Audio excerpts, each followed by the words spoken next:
6 मार्च को यूपीएससी ने UPSC CSC 2025 के नतीजे घोषित किए और गोरखपुर के लाल अश्वनी कुमार सरोज ने यूपीएससी में सफलता के झंडे गाड़े। इस वक्त अश्वनी कुमार सरोज हमारे साथ बातचीत करने के लिए मौजूद हैं। उनके पिताजी भी हैं, उनके अभिभावक हमारे साथ मौजूद हैं। हम जानेंगे कि कैसा रहा यूपीएससी का यह सफर और आगे और क्या क्या योजनाएं हैं और ऐसा प्रशासक के तौर पे आगे जो चुनौतियां आएंगी उनसे कैसे रूबरू होंगे, तैयारियां कैसे किए। बहुत बहुत स्वागत आपका और ढेर सारी शुभकामनाएं। धन्यवाद बहुत बहुत। तैयारी की शुरुआत कैसे हुई और जैसा कि मैंने सुना आईआईटी बीएचयू से इंजीनियरिंग करना, फिर इंजीनियरिंग बैकग्राउंड से यूपीएससी की ओर जाना, मन में विचार ये कैसे आया? मेरे परिवार के लोगों ने प्रोत्साहित किया था बचपन से ही कि आपको यूपीएससी करना है। तो इंजीनियरिंग करने के बावजूद मेरा यही रहा था शुरू से कि मैं यूपीएससी की तरफ ही जाऊंगा। इसीलिए कॉलेज में भी मैं प्लेसमेंट वगैरह में नहीं बैठा, यही मानते हुए कि तैयारी करनी है मुझे।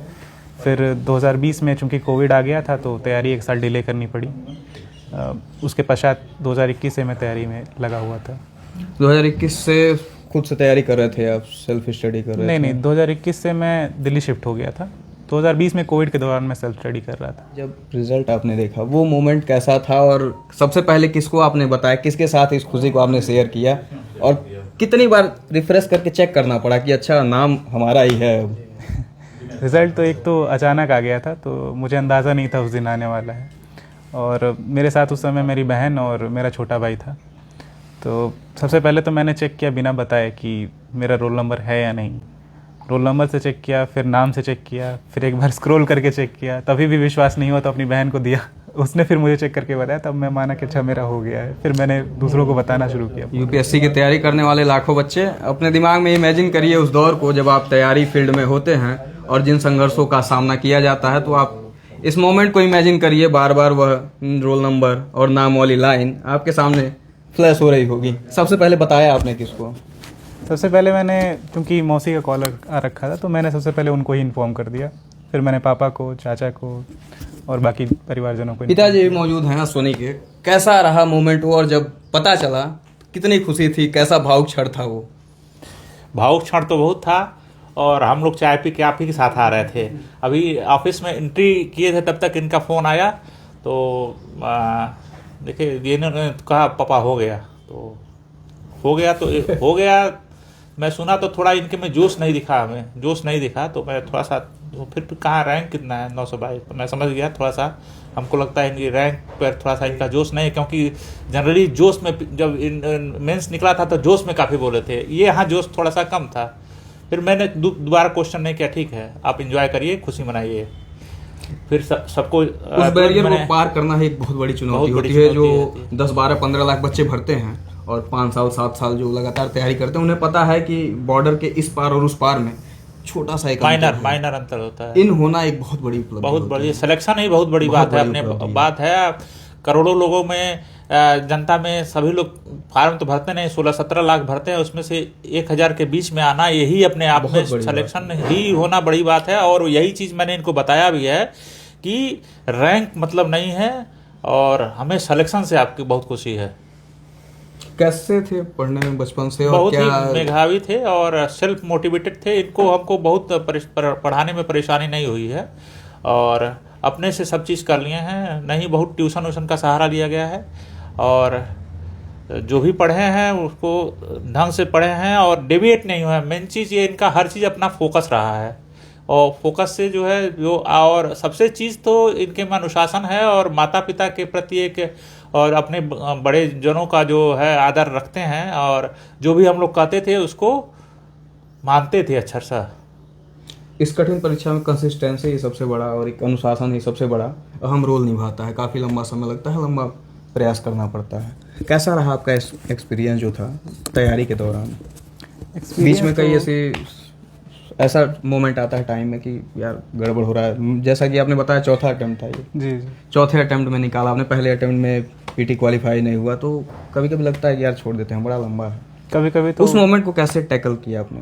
लगता था कि अब बहुत हो गया है, अब नहीं हो पाएगा, छोड़ देना चाहिए। जैसे पिछले साल ही मुझे ऐसा लग रहा था कि अब तो 3 अटेम्प्ट हो गए हैं, इस बार नहीं हुआ तो फिर क्या होगा। लेकिन फिर परिवार वालों ने बोला कि नहीं कोशिश करते रहो, तो फिर मैंने भी कहा कि ठीक है एक बार और देते हैं। फिर मैं दोबारा लग गया उसी में बिना किसी चीज़ की चिंता किए हुए। परिवार का सपोर्ट एक अहम रोल होता है, बहुत बड़ी भूमिका रही। और आईआईटी बीएचयू से इंजीनियरिंग किया हुआ छात्र अगर बार बार अटेम्प्ट दे रहा है और लगातार उस चीज़ में लगा हुआ नहीं छोड़ रहा है, क्योंकि आप आईआईटी में हो, वहाँ से आप इंजीनियरिंग किए हो, तो आप सोच सकते हो कि आसानी से हमें प्लेसमेंट मिल जाएगी, हर चीज़ें बेटर होंगी। बार बार 3 साल 4 साल 5 अटेम्प्ट बार बार देना, तो उसके लिए काफ़ी कठिन हो जाता है कि मैं लगातार क्यों इसमें बना रहूँ, अब छोड़ देते हैं।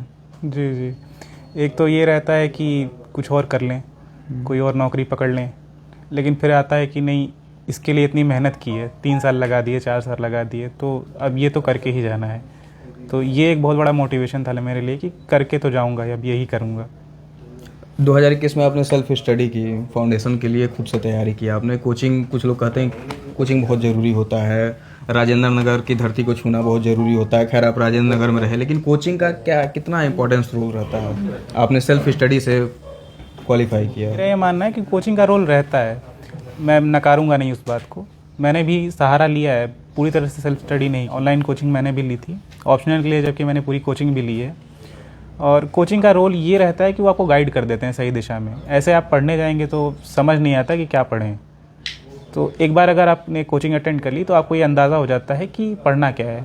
फिर उसके बाद आपका रोल है, आप सेल्फ स्टडी करिए, उसमें अपना वैल्यू ऐड करिए, अच्छे पॉइंट्स नोट डाउन करिए, फिर उसको एग्ज़ाम में लिख के आइए, तो ज़्यादा प्रभाव रहता है। ऑप्शनल क्या था आपका? मेरा ऑप्शनल एंथ्रोपोलॉजी रहा है। एंथ्रो की तैयारी कैसे हुई, और जो बच्चे ऑप्शनल चूज़ करते हैं, ऑप्शनल चूज़ करने में आपने क्या अपने तरीके से चीज़ों को सॉर्ट आउट किया कि ऑप्शनल हम क्या रखें? एक बहुत बड़ा इशू होता है बच्चों के लिए, तो उसको आपने कैसे सॉर्ट आउट किया, उस चीज़ को क्लियर करिए, और एंथ्रो की तैयारी के लिए कैसे आपने रणनीति बनाई? मेरा ये गोल था कि ऑप्शनल ऐसा चुनूं जो मेरी जनरल स्टडीज़ के एग्ज़ाम में भी हेल्प करे। तो एंथ्रोपोलॉजी, सोशियोलॉजी और मैथमेटिक्स का मैंने चयन किया था।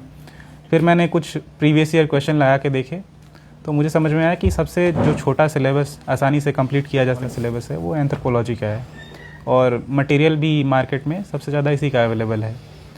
उसके बाद फिर मैंने कोचिंग ली एंथ्रोपोलॉजी के लिए, उन्होंने गाइड कर दिया कि कितना पढ़ना है, क्या पढ़ना है, और फिर मैंने खुद से ही अलग अलग मटेरियल उठाया, अलग अलग किताबें पढ़ी, और जो पहले सफल हो चुके हैं अभ्यर्थी उनके नोट्स पढ़ के अपने में नोट्स में उनको ऐड कर लिया। यही एक अहम रोल होता है।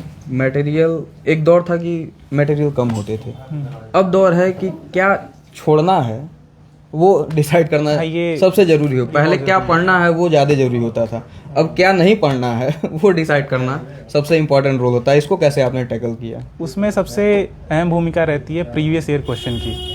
आप उससे ये समझ पाएंगे कि क्या पैटर्न है एग्ज़ाम का, और क्या पूछा जा रहा है, क्या नहीं पूछा जा रहा है।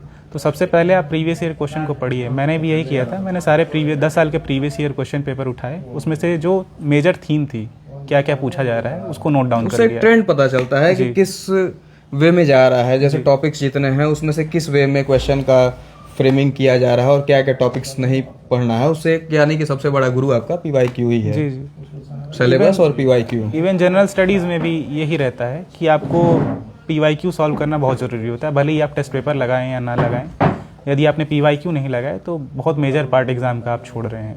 घर परिवार का क्या रोल रहा? जैसा कि मैंने अभी सुना कि आपके घर में ऑलरेडी आपके चाचा जी जज हैं, तो कैसा माहौल रहा, और एक गाइडेंस मिलता है उससे, एक रास्ता दिखता है कि नहीं एजुकेशन हमें मजबूत करनी है और हमें इसी फील्ड में आगे बढ़ना है? घर का माहौल शुरू से ही बहुत सपोर्टिव रहा है, और मतलब मुझे ऐसी कोई कमी नहीं हुई है आज तक। चाचा पापा सबने अपनी पूरी भरसक कोशिश की है कि मैं यहाँ तक पहुँच पाऊँ, और उन्हीं के प्रयासों से मैं यहाँ खड़ा हूँ आज। तो अश्वनी के चाचा जी भी हमारे साथ मौजूद हैं। सर, कैसा अश्वनी पढ़ने में है बचपन से, और बता रहे हैं कि जैसे आप लोगों की गाइडेंस काफ़ी अहम रोल रही, आपने ऑलरेडी एक ट्रेंड सेट किया या फिर रास्ता दिखाया? हम लोग तो अपने संघर्ष से जैसे भी बन पाए यहाँ सेलेक्ट होकर गए, और ये शुरुआत से ही पढ़ने मेधावी रहे हैं बचपन से। जैसे ही अपने ग्रेजुएशन के लिए सिविल इंजीनियरिंग करने लगे, हमने इनको बहुत बार कहा कि आप सिविल सेवा की तैयारी करना, और एक बार असफल हुए, फिर हम पूरे परिवार के लोग हम लोग इनको संबल दिए कि आप आगे जारी रखिए पढ़ाई। और इनका खुद अपना व्यक्तित्व है, बहुत संघर्षशील है, और जहाँ मुकाम पर पहुँचे अपने बल पर पहुँचे हैं। हम लोग का तो बस एक फैमिली का फीडबैक जो बच्चों के लिए रहता है वो हमेशा रहा इनके साथ। इनकी सफलता के लिए हमारी तरफ से बहुत सारी शुभकामनाएं। इन्हें संदेश है कि समाज के निर्बल कमजोर वर्ग जो है उन पर विशेष ध्यान रखें, जो भी इनके कलम में ताकत भगवान दे। तैयारी कर रहे बच्चों के लिए क्या कहना चाहेंगे? जो बच्चे यूपीएससी की तैयारी कर रहे हैं, 10, 12, 15 लाख बच्चे भरते हैं, लेकिन जो सिलेक्शन रेशियो है 0.1% समथिंग के आसपास है, उनके लिए क्या संदेश देना चाहेंगे? तैयारी को कैसे अपने मूर्त रूप दें? मैं ये कहना चाहूँगा कि ये एग्ज़ाम पूरा ज़िंदगी नहीं है आपका, इसके आगे भी जीवन है। यदि आप असफल भी होते हैं तो भी कुछ सीख के ही जाएंगे, और आगे जाके अभी ज़िंदगी बहुत पड़ी हुई है, आप कुछ ना कुछ ज़रूर हासिल कर लेंगे, तो निराश मत होइए। फोर्थ पेपर में एथिक्स में पढ़ाया जाता है सिंपैथी, एम्पैथी, सहानुभूति और समानुभूति। जी जी। तो कलम आपको मिल रही है, ढेर सारी शुभकामनाएं भविष्य के लिए। आशा है और उम्मीद भी है कि जो कलम आपको मिलेगी, आप केवल सहानुभूति नहीं रखेंगे, सामने वाले पीड़ित के प्रति समानुभूति रखेंगे, उसके कंडीशन में खुद को उतार करके, और तब आपकी कलम आगे चलेगी, ताकि आपके कलम से किसी का नुकसान न हो, किसी गरीब, शोषित, वंचित, पीड़ित का कल्याण हो। इसके लिए ढेर सारी शुभकामनाएं। बाकी आपने जैसा कि बताया कि अभी रैंक को इम्प्रूव करना है, तो 24 मई को जो परीक्षा है उसके लिए भी ढेर सारी शुभकामनाएं। उम्मीद है कि गोरखपुर को रैंकर एक अच्छा बेहतर रैंक के साथ अगले इंटरव्यू में हम बैठेंगे, उसके लिए ढेर सारी शुभकामनाएं। धन्यवाद।